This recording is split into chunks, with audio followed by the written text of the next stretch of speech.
Hello दोस्तों, स्वागत है आप सभी का आपके YouTube चैनल SNT 2.2 पे। तो कैसे हैं आप लोग? आई होप बहुत ही ज्यादा अच्छे होंगे।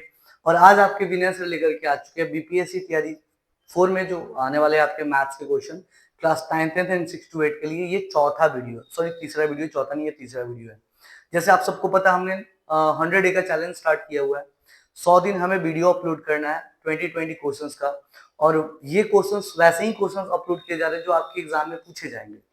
तो अगर आप ये 100 डे का चैलेंज पूरा कर लेते हो, यानी टोटल 2000 क्वेश्चन पूरा कर लेते हो, तो मैं गारंटी के साथ कह सकता हूँ कि आप 9th 10th के मैथ्स में 80 आउट ऑफ 80 लाओगे और 6 to 8 के मैथ्स में 40 आउट ऑफ 40 लाओगे। कहीं कोई गड़बड़ी नहीं होगी, क्योंकि हम लोग वैसे ही क्वेश्चन सेलेक्ट कर रहे हैं जो क्वेश्चन बीपीएससी में पूछा जाता है। ठीक है, विथ फॉर्मूला आपको समझाया जाएगा। अगर आपको अलग से कोई टॉपिक की क्लास चाहिए तो आप हमें कमेंट करके बता सकते हो। संडे के संडे हम लोग लाइव क्लास आते हैं जहाँ पे आपको प्रैक्टिस सेट बनवाते हैं। ठीक है, तो संडे के संडे आप लोग लाइव हमसे जुड़ करके आप प्रैक्टिस सेट अपना बना सकते हो और उसके साथ साथ अपना अच्छा स्कोर कर सकते हो। तो आई होप आप लोग कंटिन्यू जरूर करोगे हमारे साथ, तो हमारे चैनल को सपोर्ट जरूर करोगे। हम लोग पॉजिटिव माइंडसेट के साथ आए हैं कि इस बार मैक्सिमम स्टूडेंट का सिलेक्शन बीपीएससी तैयारी 4 में करा ही देना है, क्योंकि तैयारी 4 के बाद 5 कब आएगी इसकी कोई अता पता नहीं है। ठीक है, तो जो करना है इसी बार करना, और जो जोर शोर से करना, पूरा दम लगा के करना, और इस बार कैसे भी करके टीआरई 4 में अपना सीट पक्का कर ही लेना है। ठीक है, तो क्लास को करते स्टार्ट पहले नंबर क्वेश्चन के साथ। देखो हमारे साथ पहला क्वेश्चन क्या, बहुत शानदार क्वेश्चन है। क्वेश्चन ये है साइन 47 माइनस का ए और कॉस 43 प्लस का ए। इस क्वेश्चन का आंसर क्या होगा? बहुत मजेदार क्वेश्चन, आप ध्यान दोगे यहाँ पे। देखो सबसे पहले कहोगे सर साइन 47 माइनस ए, और यहाँ पे क्या है सर?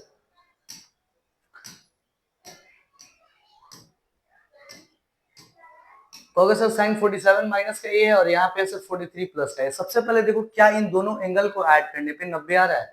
कहोगे सर बिल्कुल, 47 और 43 को ऐड करेंगे हमारा 90 डिग्री आ जाएगा। और ए हमारा खत्म, इसका बात के खत्म हो गया, कट गया ये।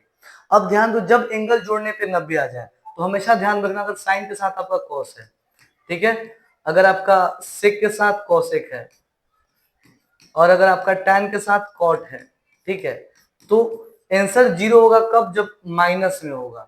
और 1 होगा कब? जब डिवाइड में होगा। ठीक है, यानी कि बटे में होगा।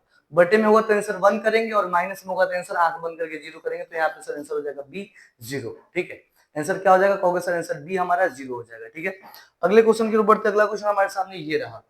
कह रहेगा 4 सेंटीमीटर आंतरिक त्रिज्या वाले एक बेलनाकार बर्तन में कुछ ऊंचाई तक पानी भरा है। 3 सेंटीमीटर त्रिज्या के एक ठोस गोले को इस पानी में पूरी तरह से डुबोया जाता है। बर्तन में जल स्तर में होने वाली वृद्धि ज्ञात कीजिए। देखो क्वेश्चन बहुत शानदार है, समझो पहले क्वेश्चन को क्या कह रहा है। एक सिलेंडर है, कहोगे सर क्या है? तो एक सिलेंडर, मैं यहाँ पे एक फिगर बना लेता हूं। ठीक है, एक हमारे पास सिलेंडर है, इसमें पूरी तरीके से पानी भरा हुआ है, और इसमें एक हम ठोस ला करके रख देते हैं। क्या करते हैं इसमें? इसमें सर एक ठोस ला करके रख देते हैं। और जो आपकी ठोस है, ठोस की त्रिज्या क्या है? तो कहोगे सर ठोस की जो हमारी त्रिज्या है वो 3 सेंटीमीटर है।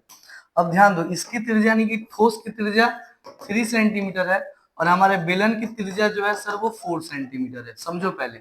अब कहने का मतलब क्या है, इस बेलन के अंदर में अगर हम इस गोले को रखते हैं तो हमारे जल स्तर में उतना ही वृद्धि होगा जितना कि इस गोले का आयतन है।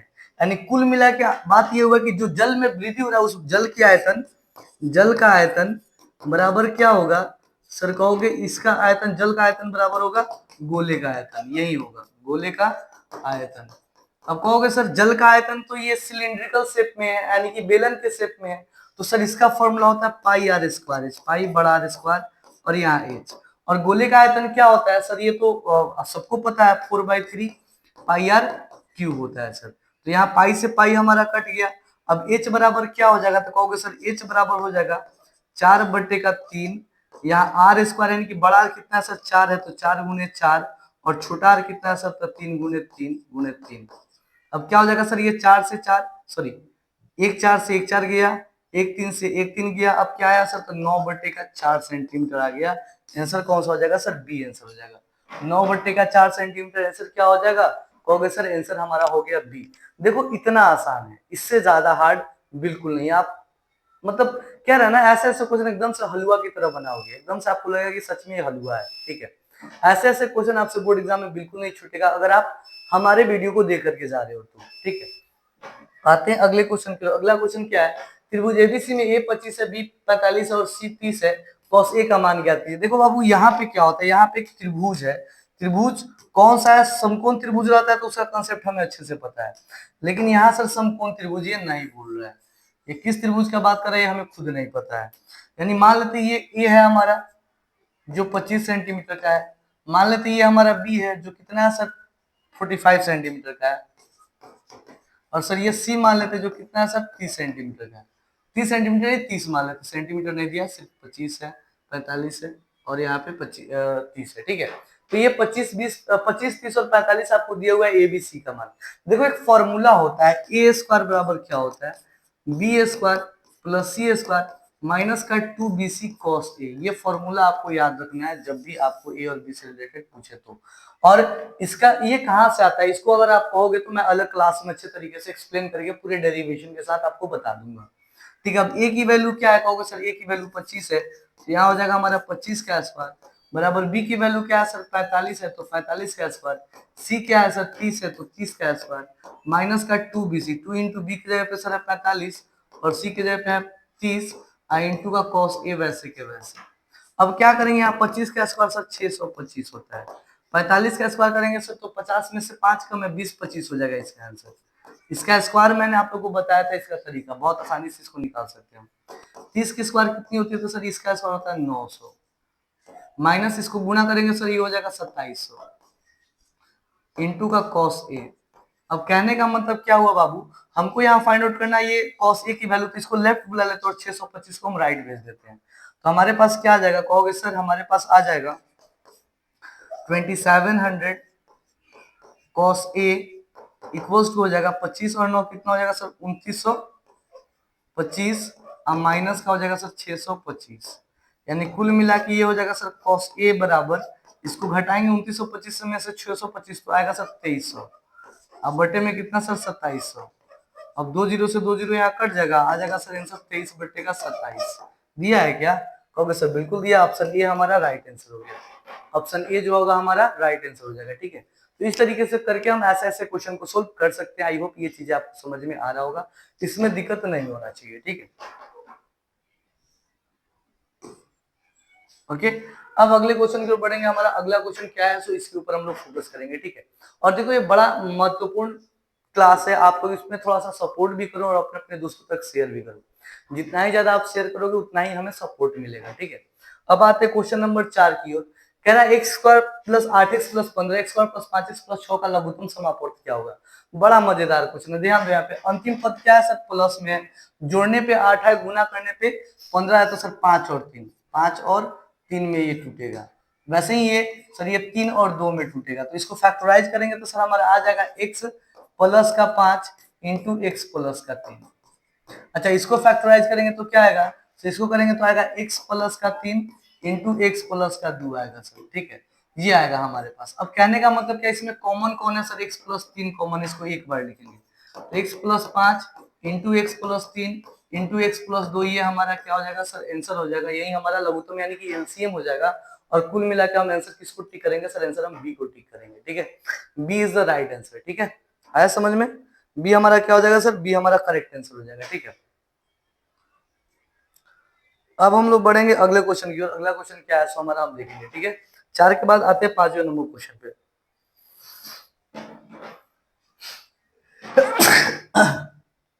कह रहा है 6 मीटर ऊंचे एक वृत्त, सॉरी 6 मीटर ऊंचे एक लंब पिरामिड का आधार एक वर्ग है जिसका विकर्ण रूट अंडर 1152 मीटर है, पिरामिड का आयतन ज्ञात करें। देखो सबसे पहले पिरामिड का आधार का क्षेत्रफल क्या होता है ये समझो पहले। एरिया ऑफ बेस क्या होगा, तो सर उसका फॉर्मूला होता है 1/2 इंटू डायगोनल का स्क्वायर, डायगोनल समझते हो, विकर्ण को बोलते हैं, यानी 1/2 इंटू डायगोनल कितना सर रूट अंडर 1152 का होल स्क्वायर, यानी 1/2 इंटू 1152 कर दीजिए सर, कट जाएगा, ये 2 से कटेगा, 2 पचे 10, 15, 2 सत्ते 14, 12 2 छक 12, यानी 576 आ जाएगा सर, ठीक है। अब यहाँ पे हम बात करते हैं पिरामिड का आयतन पूछ रहा है, तो वॉल्यूम ऑफ पिरामिड जो होगा इसका फॉर्मूला क्या होता है, याद रखिएगा ये सारा चीज। वॉल्यूम ऑफ पिरामिड का फॉर्मूला होता है बाबू 1/3 into area of base into का होता है सर हाइट, तो 1/2 into area, 1/3 into area of base कितना सर 576 और हाइट कितना सर 6 मीटर क्यूब है। अब 3 से कटेगा 3 गुना 6, फिर से गुना करेंगे सर 1152 मीटर क्यूब आ जाएगा, यानी आंसर हमारा वही हो जाएगा 1152 मीटर क्यूब, आंसर सी हो जाएगा। ठीक है, आंसर क्या हो जाएगा कहोगे सर, आंसर हमारा सी हो जाएगा 1152 मीटर क्यूब। ठीक है, अब ये दिमाग मत लगाना सर जितना विकर्ण है उतना ही नहीं है, इस केस में आ गया 1152, लेकिन दूसरे केस में कुछ और आंसर आ सकता है। ठीक है, ये हमारा हो गया करेक्ट आंसर। ठीक है, आई होप ये चीजें समझ में आपको आ गया होगा। ऐसे ऐसे क्वेश्चन आपसे पूछे जाते हैं, आप अच्छे से समझोगे और अच्छे से बनाओगे। एक बार इसको देख लो, आप कहीं से दिक्कत नहीं होना चाहिए, अच्छे से फॉर्मूला ध्यान दो। एरिया ऑफ बेस जो आपके पिरामिड का 1/2 इंटू डायगोनल स्क्वायर होता है, फॉर्मूला याद रखिएगा। वॉल्यूम ऑफ पिरामिड के लिए होता है 1/3 into area of base into का हाइट होता है, एरिया ऑफ बेस इंटू का हाइट होता है। देख लो एक बार अच्छे से इसको।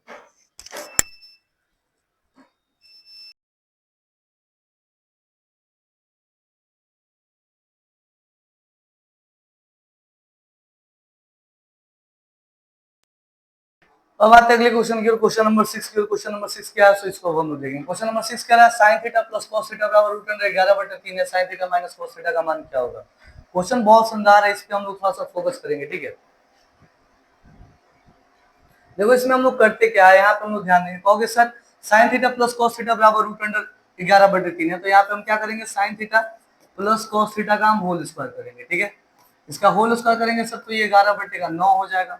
अब यहाँ पे क्या हो जाएगा सर, ये हो जाएगा sin theta plus cos theta का स्क्वायर, तो sir sin square theta plus cos square theta plus का 2 sin theta into cos theta हो जाएगा, बराबर क्या हो जाएगा सर 11/9। ये बड़ा मजेदार क्वेश्चन है, ये एग्जाम में पूछेगा, मतलब पूछ भी करेगा, आप पहले से प्रिपेयर रहो। ठीक है, अब कहोगे सर इसका वैल्यू तो 1 होता है, plus 2 sin theta into cos theta बराबर क्या होगा सर 11/9 हो जाएगा।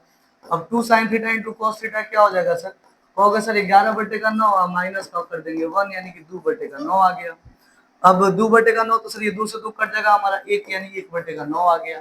अब करेंगे क्या, यहाँ पे ध्यान देंगे, हमको sin theta minus cos theta का वैल्यू निकालना है, तो sir sin theta minus cos theta का होल स्क्वायर बराबर क्या हो जाएगा 1 माइनस का 2 sin theta into cos theta होगा। 1 माइनस मैंने काहे डाला 1, क्योंकि हमारे पास ये कंसेप्ट कोई भी करेगा sin square plus cos square, इसके साथ माइनस का 2 sin इंटू cos होगा, तो sin square plus cos square की जगह पे हम 1 डाल देंगे, और 2 sin इंटू cos की जगह पे वो तो माइनस में आ जाएगा, ये माइनस में वैसे के वैसे हो गया।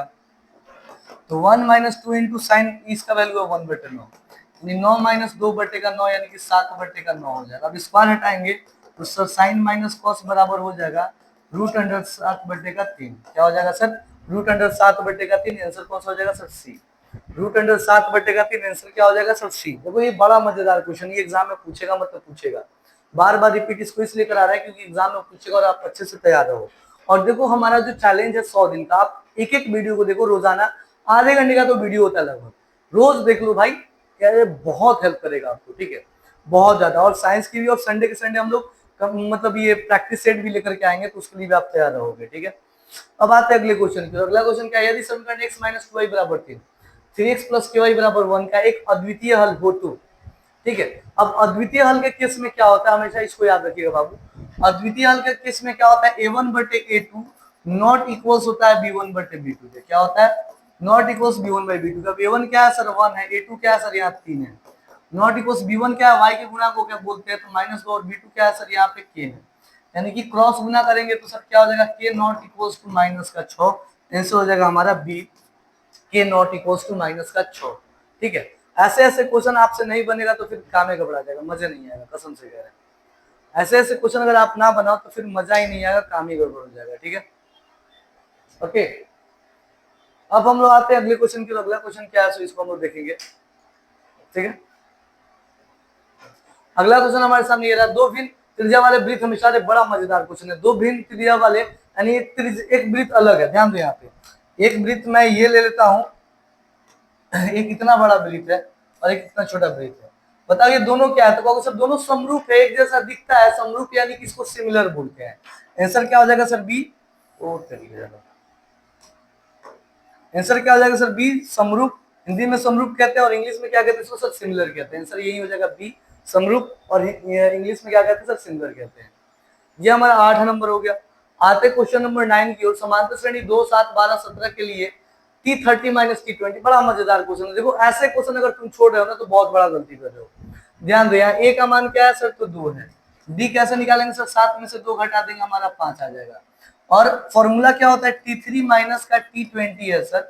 फॉर्मूला होता है T30 का मतलब क्या है, T प्लस का 29D, और माइनस T20 का मतलब क्या है सर, T प्लस का 19D।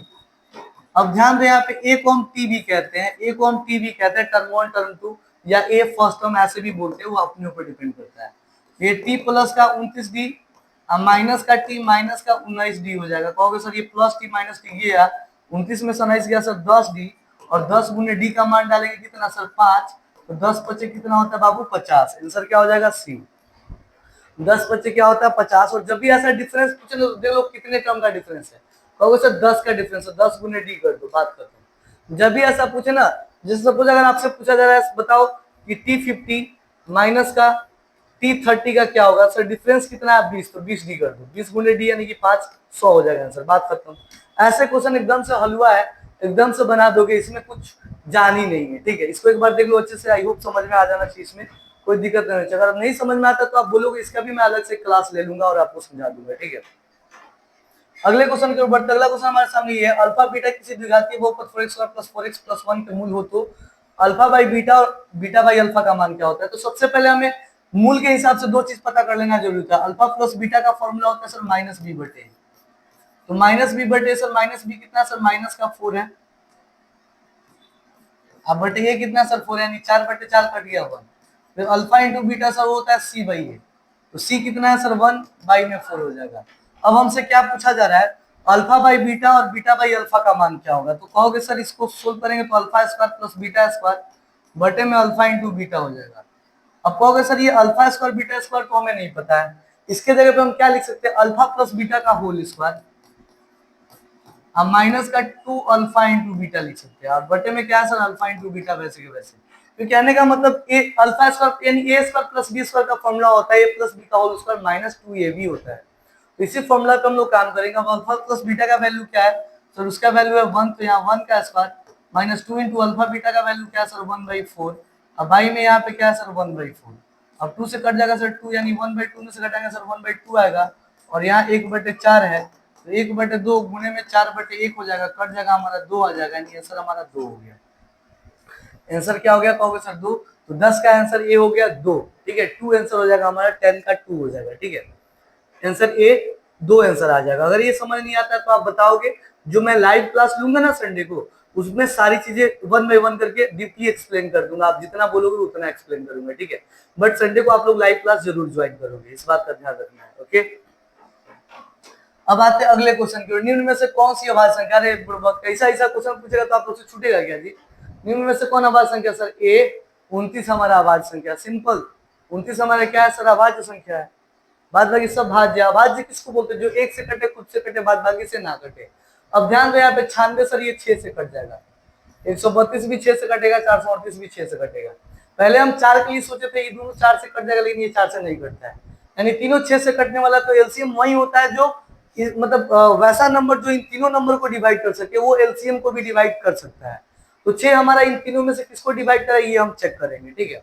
तो सबसे पहले हम देखेंगे यहाँ पे लास्ट में इवन है, पहले तो ये ऑड है, ये 6 से नहीं कटेगा, ऑड नंबर कभी भी 6 से नहीं कटता है। इवन नंबर पे अगर हम आते हैं तो यहाँ देखोगे सर 85 0 46 है, ठीक है। यानी कहने का मतलब क्या है सर, ये 2 से तो कट जाएगा, 3 से चेक करते हैं, 2 और 3 दोनों से कटता है, तब 6 से हम कट मानते हैं कि ये 6 से कटेगा। तो 8 5 13 13 4 17 6 23 ये नहीं कटेगा 3 से, 7 7 14 8 22 8 30 ये 3 से कट जाएगा, और 2 से भी कट जाएगा, मतलब 6 से भी कट जाएगा, और आंसर हमारा ये हो जाएगा 77 0 88। आप एक बार चेक कर सकते हो तीनों संख्या से डिवाइड करके क्या ये कटने वाला है या नहीं, ठीक है, वेरीफाई कर सकते हो। अगले क्वेश्चन की ओर हम लोग आते हैं। अगला क्वेश्चन क्या है सर, दो संख्याओं का मसद 13 है और लसा 182 है, उनमें से एक संख्या 26 है, तो दूसरा संख्या क्या होगा। मस्त क्वेश्चन है। दूसरी संख्या का फॉर्मूला होता है बाबू, ये लसा मसा अगुने लसा अब बटे में दिया हुआ संख्या 26, अब 13 से कट गया 13 दूना 26, इससे कटेगा सर 91 आएगा, 91 हमारा करेक्ट आंसर है। 91 तो ऑप्शन में है नहीं, तो आंसर क्या करेंगे, उपयुक्त में से कोई नहीं। आंसर क्या हो जाएगा हमारा सर, उपयुक्त में से कोई नहीं, ठीक है। यहाँ ध्यान दो, हमेशा दूसरी संख्या का फॉर्मूला होता है लसा गुना मसा, एलसीएम गुना एचसीएफ, अब बटे में क्या होता है सर, तो बटे में गिवन नंबर होता है। तो HCF एलसीएम 1382 है, 182 है, तो 13 गुने 182 बटे में 26, 13 से 26 कट गया दूजा में, और दूसरे 182 कट गया हमारा 91 जा में, 91 दूना 182। ओके, आते अगले क्वेश्चन के। अगला क्वेश्चन हमारे सामने ये रहा, दिए गए आंकड़ों को आरोही क्रम में व्यवस्थित किया गया है, आंकड़ों की माध्यिका 63 है। देखो माध्यिका किसको बोलते हैं, बीच वाले को बोलते हैं, ठीक है। जब ऑड हो तो बीच में एक माध्यिका होता है, और इवन होता है तो बीच में 2 माध्यिका होता है। पद क्या काउंट करो, 1 2 3 4 5 6 7 8 9 10, इवन है ना तो बीच में 2 होगा। अब सर जब 10 गो है तो 4 गो इधर से छांट लीजिए, 4 गो इधर से छांट लीजिए, तो बीच में कौन है सर, तो x और x प्लस का 2 है। तो माध्यिका यानी कि मीडियन का फॉर्मूला होता है सर वही, जब इवन होता है तो दोनों का सम यानी x प्लस 2 अब बटे में 2 होता है। अब माध्यिका कितना है सर, तो 63 है, बराबर 2x प्लस का 2 अब बटे में 2, 63 दूना क्या होता है सर 126, बराबर का 2x प्लस 2, यानी 2x बराबर हो जाएगा सर 124, तो x बराबर क्या हो जाएगा सर 62 हो जाएगा, x बराबर क्या हो जाएगा 62। और ऐसे करके हम लोग आंसर फाइंड आउट कर सकते हैं। आंसर हो गया हमारा ए, सो नॉट ए, एक मिनट रुक जाओ, आंसर हो जाएगा सी, 62 हमारा करेक्ट आंसर हो गया, ठीक है।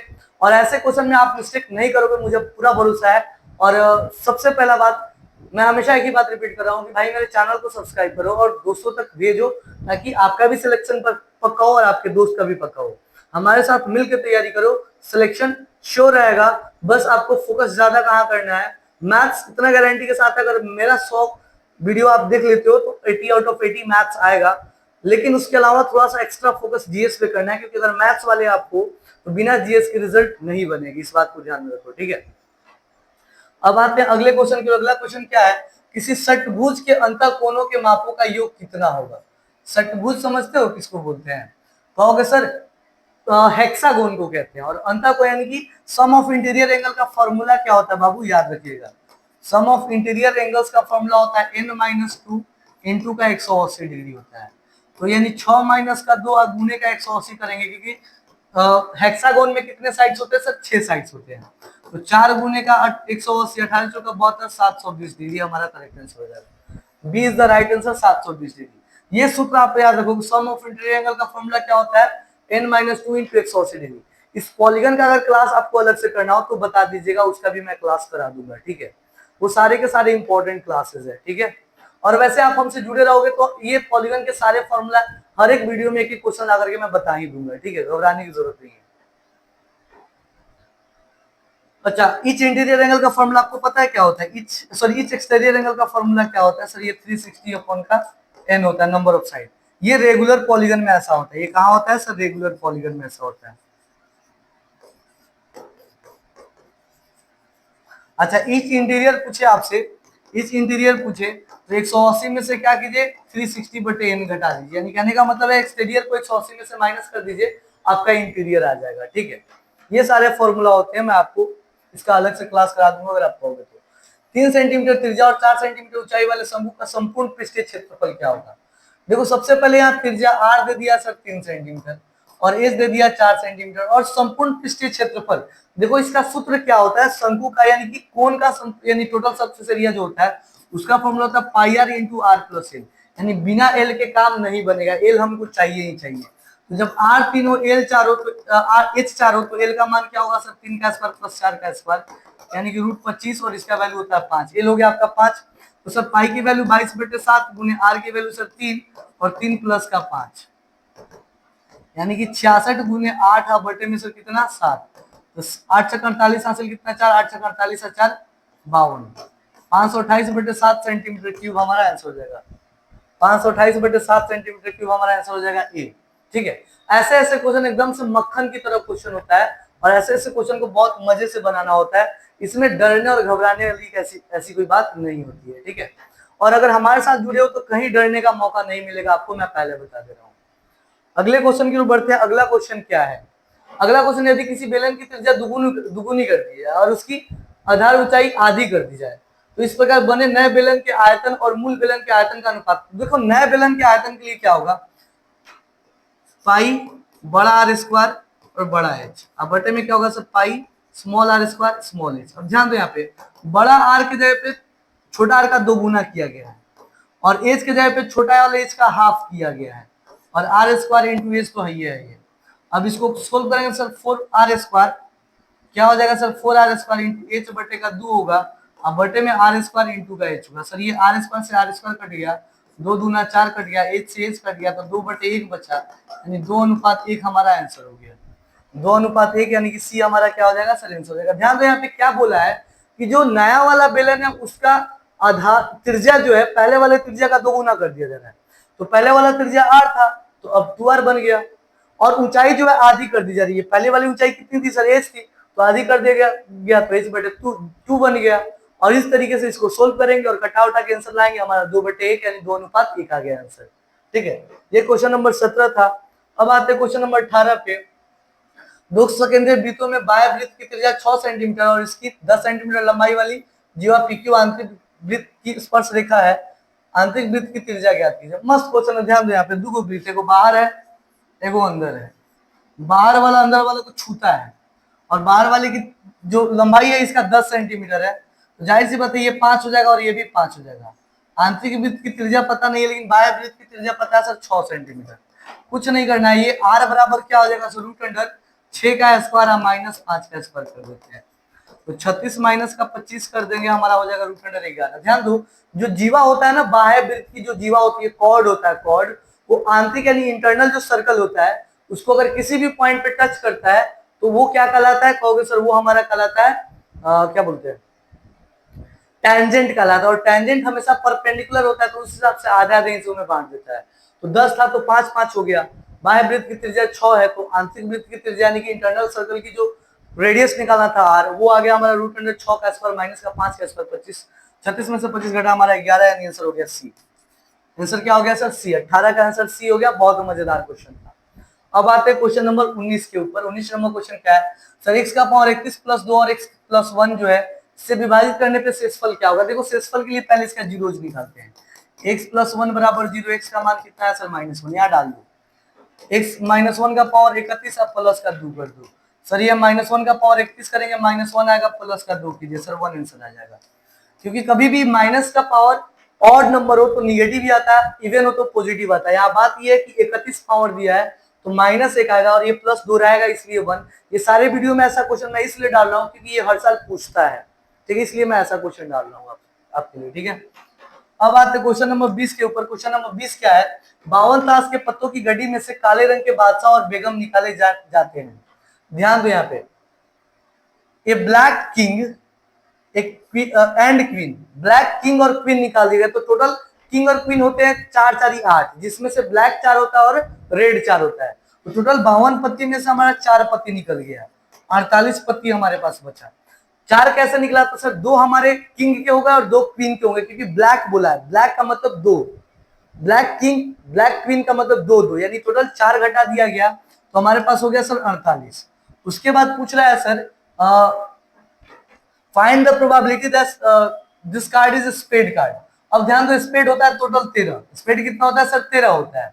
अब इस 13 में से रानी भी एक और राजा भी एक, यानी किंग भी एक और क्वीन भी एक निकला है, बादशाह और बेगम दोनों एक एक निकला है, तो 2 हमारा क्या निकल गया। आपका ये जो होता है ना कार्ड, आपका जो स्पेड होता है वो ब्लैक कलर का ही होता है, तो 2 तो ऑलरेडी माइनस हो गया, तो हमारे पास 11 बचा। इसकी जो प्रोबेबिलिटी पूछ रहा है वो क्या हो जाएगा सर 11/48 हो जाएगा। अगर आपको ये समझ नहीं आता ये कार्ड वाला, आप मुझे बताओगे, कार्ड का अलग से वीडियो आपको बना करके दे दूंगा, जिसके बाद से आपको कार्ड में कभी दिक्कत होगा ही नहीं। ठीक है, कार्ड में कभी दिक्कत नहीं होगा। तो सर आंसर क्या हो जाएगा 11/48। आप कमेंट करो कि आपको क्या चाहिए, आप जो कहोगे वो मैं पढ़ाने को तैयार हूं, बस आप एक बार कमेंट करके मुझे बता दो कि सर मुझे इसकी वीडियो चाहिए, आप ये वाला प्लीज हेल्प कर दो। और साथ ही साथ मैं आपको बता दूं, अगर कार्ड में दिक्कत होता है यार, कार्ड मैं इस तरीके से पढ़ा दूंगा कि पूरे माइंड में आपके सेट हो जाएंगे कि कितने कार्ड्स होते हैं, कौन कैसे क्या होता है, हर चीज मैं बता दूंगा। बस अगर दिक्कत है तो आप सच में दिक्कत है तो कमेंट करो, मैं अलग से सबका अरेंज करूंगा। ये 100 दिन के अलावा मैं अलग अलग से क्लासेस अरेंज कर दूंगा। कहोगे आपको लाइव क्लास पढ़ा दूंगा, जहां पे आपको दिक्कत होगा आप डायरेक्टली क्वेश्चन हमसे कर सकते हो। ठीक है, तो आज के लिए इतना ही। थैंक यू, बाबा, लव यू एंड जय हिंद। आप सभी को मिलेंगे फिर वीडियो नंबर 4 के साथ। तो आज के लिए इतना ही, बाय बाय एवरीवन।